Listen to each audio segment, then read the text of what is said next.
The sun had just begun to rise over the wide-open plains of Arizona when Jack Turner stepped out of his wooden ranch house. The golden light spread across the dusty land, touching every fence post and shimmering over the grazing horses. Jack had lived on this land for years.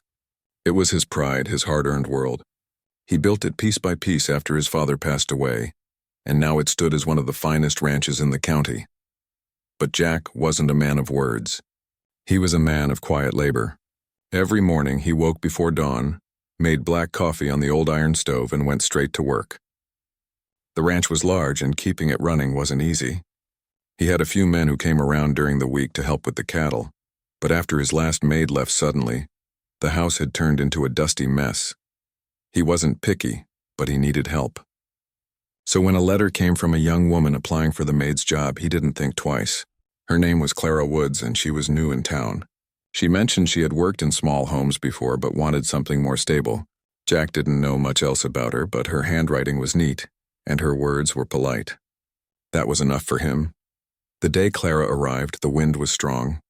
Jack saw her carriage stop by the front gate and watched as she stepped down carefully, holding her simple brown dress from the dust.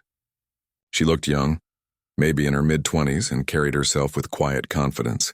Her brown hair was tied neatly at the back, and her gray eyes observed everything around her with calm focus. Jack nodded politely. "You must be Miss Woods." "Yes, sir," she replied softly. "Thank you for giving me the chance." He tipped his hat. "Name's Jack Turner. Welcome to the Turner Ranch." The first few days went quietly. Clara was quick to learn her way around the big ranch house. She scrubbed the floors, polished the dishes, and even mended torn curtains that had been hanging crooked for months. Jack noticed her dedication. She never complained even when the days were long and the wind carried dust inside faster than she could sweep it out. But Clara wasn't just hard-working. She was observant. She watched how Jack moved through the day, how he treated his horses with care, how he fixed a broken fence himself rather than call someone else. He didn't talk much, but she could see his heart in the way he worked. One late afternoon, when the air turned orange with the setting sun, Clara stood by the porch, wiping her hands on her apron. She watched Jack in the field struggling with a stubborn wooden post. His shirt was rolled at the sleeves, sweat on his brow. She hesitated but finally walked over. "Need a hand, Mr. Turner?" she asked gently.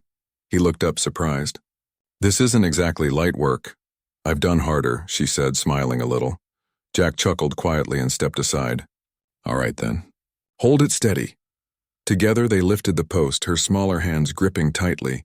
For a moment Jack caught her expression, calm, determined, and full of quiet strength. He hadn't expected that. When the work was done, he gave a nod of approval. "You're not afraid of dirt, I see," she laughed softly. "Dirt washes off. Laziness doesn't." That small exchange stayed in Jack's mind longer than he wanted to admit. As the days passed, Clara brought small changes to the house. She placed flowers in old tin cups by the windows, made warm biscuits in the mornings, and even sang softly while working. The once silent house now carried the sound of gentle life again. Jack started to notice the silence more when she wasn't around.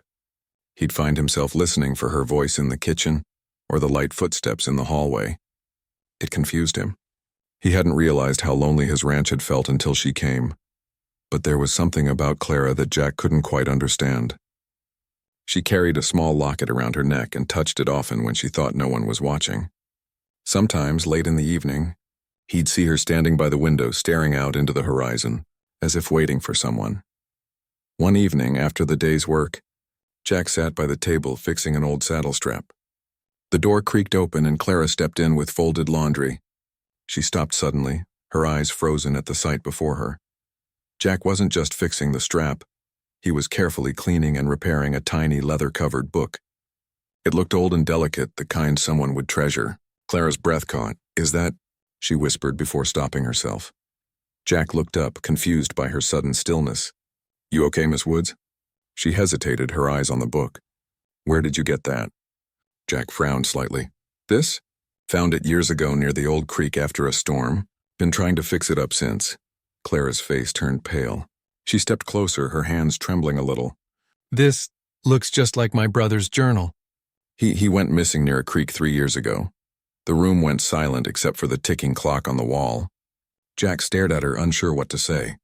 The book was weathered and worn, the initials on the cover almost gone, but faintly visible were the letters CW. Jack looked from the book to Clara. "Your brother's name. What was it?" "Caleb Woods," she answered, her voice barely a whisper. Jack's heart sank. He remembered the old story. A young man who disappeared near the canyon after a heavy rain. He had helped in the search for a few days before it was called off. He placed the book gently on the table. "I didn't know," he said quietly. "I just found it half buried in mud. I thought it belonged to a traveler." Clara's eyes glistened, but she tried to stay composed. "I've been looking for some trace of him ever since. That's why I came west." For a long moment neither spoke. The air felt heavy, filled with memories and unspoken pain. Jack finally said, "You're welcome to read it if you'd like. Maybe it'll give you some peace." She nodded slowly, picking up the fragile book with care. Her fingers traced the cover as if it were made of glass. That night, after Jack had gone to bed, Clara sat by the dim lantern light in the kitchen. She opened the book and began to read. The handwriting was familiar, steady, kind, and thoughtful. The entries spoke of work, travel, and the dream of owning land one day. But the last few pages were rushed, filled with fear and confusion. They mentioned a storm, a broken wagon wheel, and a stranger offering help. Clara's eyes filled with tears as she read the final words. "If I don't make it out, tell Clara I'm sorry." She closed the book slowly, pressing it against her chest. For the first time since arriving, she felt something she hadn't in years, closure mixed with deep sorrow. The next morning, Jack found her outside feeding the horses. Her eyes were tired but calm. "You read it?" he asked quietly. "Yes," she replied. "Thank you for keeping it safe," he nodded. "I didn't know it meant so much." "It means everything," she said softly. "Maybe this is where I was meant to end up, where his story ended." Jack didn't have words for that. He simply stood beside her as the morning sun rose again over the ranch. The silence wasn't heavy this time.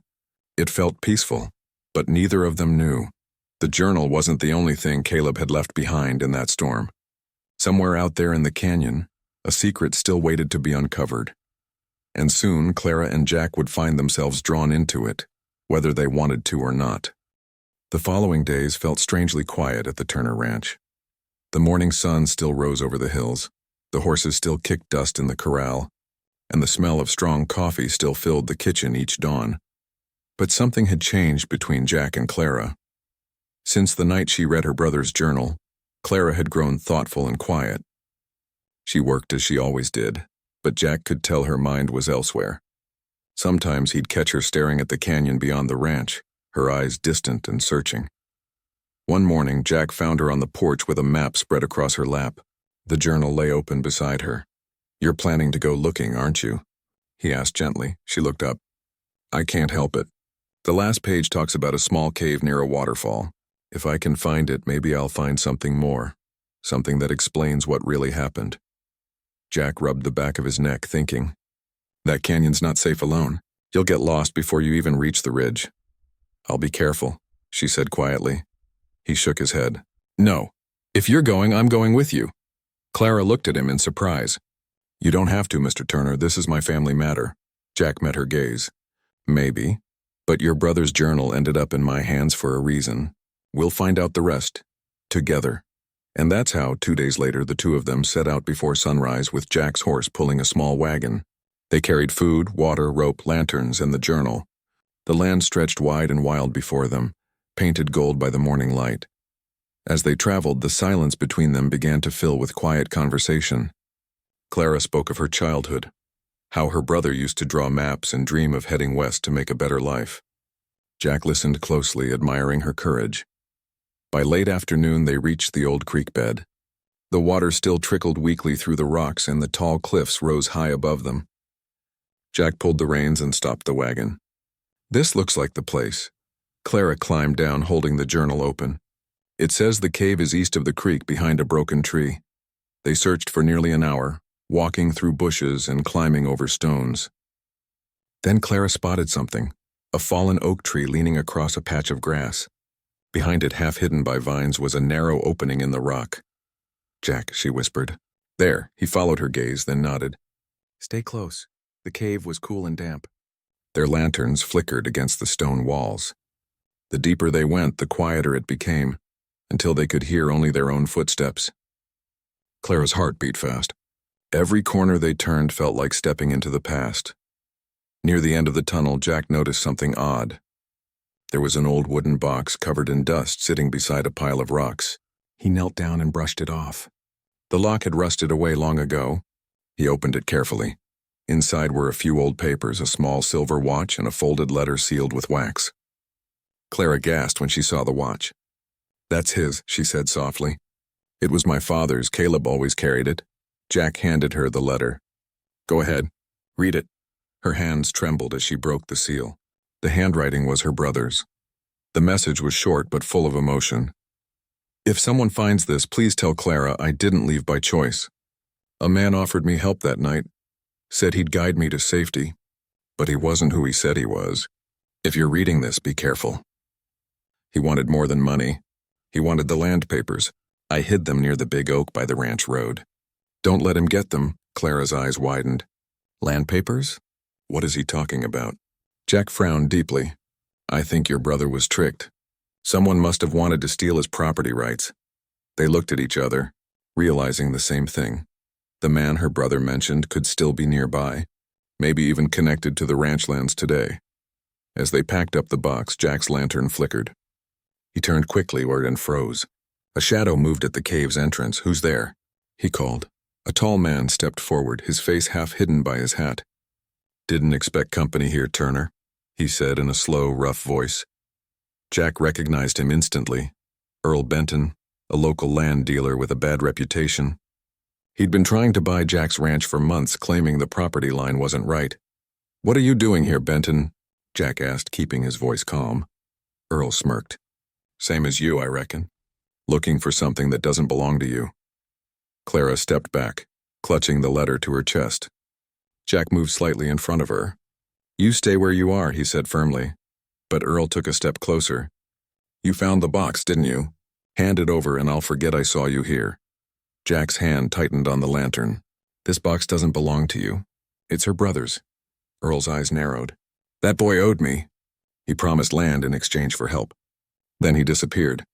I figure what's left is mine." Clara shook her head. "You lied to him. You left him to die out here." Earl's smirk faded. "Watch your mouth, girl." Jack took a slow step forward. "You've caused enough pain, Benton. Time to leave." For a tense moment, no one moved.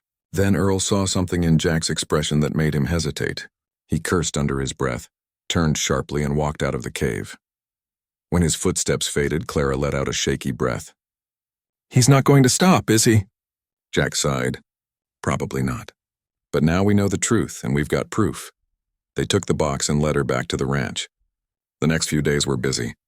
Jack rode into town and spoke to the sheriff, showing him the letter and journal. The sheriff knew of Benton's shady deals and promised to take care of it. For the first time in years, Clara felt relief. Her brother's name would finally be cleared. A week later, as the sun set behind the hills, she sat on the porch beside Jack. The air was warm, the sky painted orange and pink. She held the silver watch in her palm, running her thumb over its smooth surface. "Thank you," she said softly, "for everything. For helping me when you didn't have to." Jack smiled faintly. "Didn't seem right to let you go alone. Besides, your brother's story deserved an ending." She nodded. "It did, and now so does mine." He looked at her curiously. "What do you mean?" Clara smiled gently. "I came here looking for answers, but I found something more, a home." Jack's eyes softened. "You sure about that? Ranch life isn't easy." "I'm not afraid of hard work," she said, echoing her own words from weeks ago. "And besides, someone has to make sure this place stays in order." He chuckled quietly. "I guess I can live with that." The days that followed were peaceful.